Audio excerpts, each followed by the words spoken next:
Assalamu alaikum everyone. Welcome to Amazed by the Quran, a series where I share with you what I find amazing about the Quran. Today, inshallah, I want to share with you probably 3 examples along the same lines.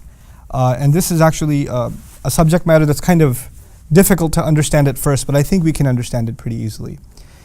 You know, there are speech patterns in every language, and every language has certain words that are almost interchangeable between one another, like, think of happiness and joy, or anger and rage. These words, even though they may have some nuances and they mean different things, but in many cases they are actually used almost exactly the same way, interchangeably, right? Similarly, there are sometimes words that are the full version of something or the lesser version of something, like demo as opposed to demonstration, which you can in casual speech kind of use interchangeably. Now bear in mind that as I share this example with you, the entire Quran is an oral tradition. It was revealed and it was memorized as it was sent down, and it wasn't documented in the way that a book is written down.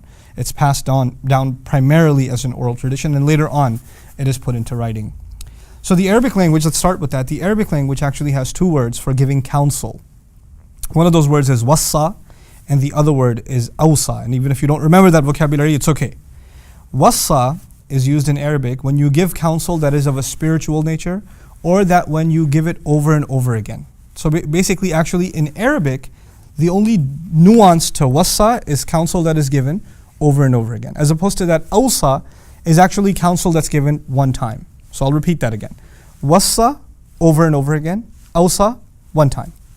Remarkably, in the Quran, counsel is talked about several times. And if you take tally of all those times, like Baqarah and Shura, Surah Shura, Nisa, Maryam, all these different places where counsel is talked about using this language, every time Allah talks about spiritual counsel, counsel to do good, counsel to worship Allah, counsel to pray, this kind of counsel, He'll use wassa, which is actually the word used for over and over again. And every time counsel is of a financial matter, like, inheritance is also kind of the deceased left some counsel about how the money should be distributed, He uses awsa. So for financial or, inheritance type matters, awsa, kind of leaving a will, leaving counsel behind, leaving advice behind, instruction behind, awsa. And spiritual matters, wassa, which is beautiful.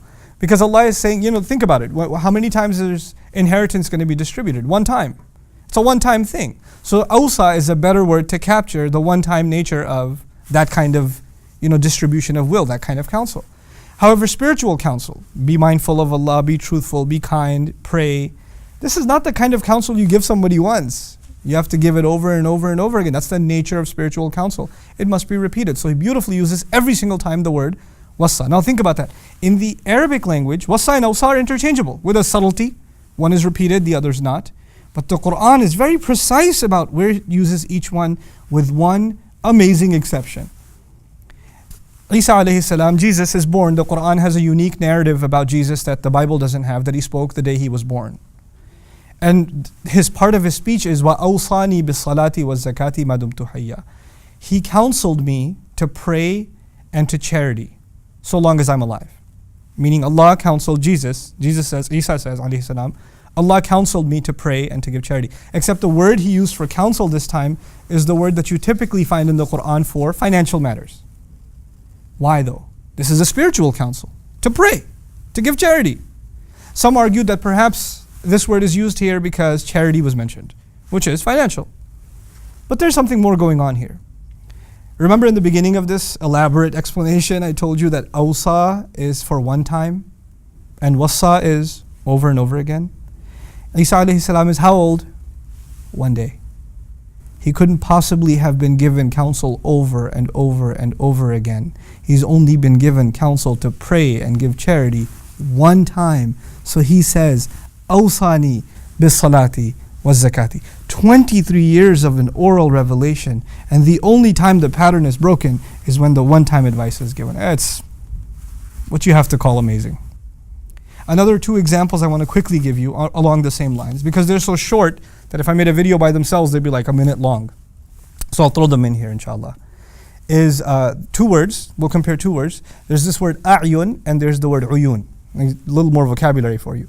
A'yun is actually, it means 2 things. Each one of these words means 2 things. A'yun could mean eyes, and a'yun could also mean springs of water. It could mean eyes, and it could mean springs of water. On a side note, the Arabs have the same word for these because anything that pleased their eye, they use the word eye for it. So waterfalls are called eye too because it pleases their eye. But regardless, a'yun could mean eyes and it could also mean springs of water. Another word, uyun, could also mean either one of these things. It could mean eyes and it could also mean springs of water. But the Quran has a particular signature. So for 23 years of this oral tradition, every time a'yun was used, it was about the eyes. And every time uyun was used, it was about the springs of water. Even though in Arabic, both of those could carry both meanings, the Quran decided that it's going to have a signature where a'yun consistently will be talking about eyes and uyun consistently is going to be talking about springs of water. That kind of consistency in oral speech is impossible to keep up with. It's just impossible to keep up with. And finally, just along the same lines, is the distinction between two kinds of rain. The Arabs use the word matar for rain. They also use the word ghayth for rain. And interestingly enough in the Quran, matar, every time a rain is kind of like a flood kind of a rain or a punishment is raining from the sky, matar. And every time rain has something good in it, something that produces life and gives vegetation, ghayth. So it actually distinguished between the two kinds of rain that the Arabs themselves would not distinguish. They would use matar and ghayth interchangeably. Rain is just rain, but two different words for two different scenarios of rain. Good rain, ghayth. Terrible rain, matar. Over and over again for 23 years.